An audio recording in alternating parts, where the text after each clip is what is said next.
යාළුවනේ අද අපි කතා කරන්න යන්නේ ලෝකම විති කළ චීන මහා ප්‍රාකාරය ගැන. එහෙනම් වැඩි කතා නැතුව යමු වීඩියෝ එකට. මේ විශ්ව නොලෙජ්.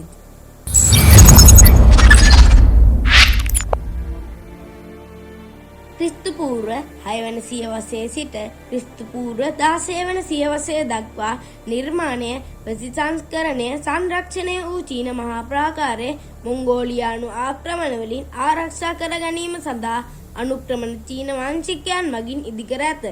මේ මිනිස් ශ්‍රමයෙන් ඉදි වී ඇත. මෙය ලෝක පුදුම 7ටද අයත් වේ. තවද සඳේ සිට බලන විට පෘථිවියේ ඇති ලොව හඳුනාගත හැකි එකම වස්තුව මේ චීන මහා ප්‍රාකාරයයි. මෙය චීනයේ කහමුහුදු බොක්කේ සිට මොංගෝලියානු බටහිර සීමාව දක්වා විහිදෙන චීන මහා ප්‍රාකාරයේ දිග කිලෝමීටර් 6400ක්. මෙහි මීටර් 400න් 400ට මුරු කුළුණු දැකගත හැකිය.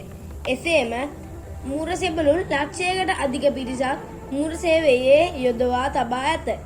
චීනය ගැන ඇති ජනප්‍රවාද කතා බොහෝමයකි.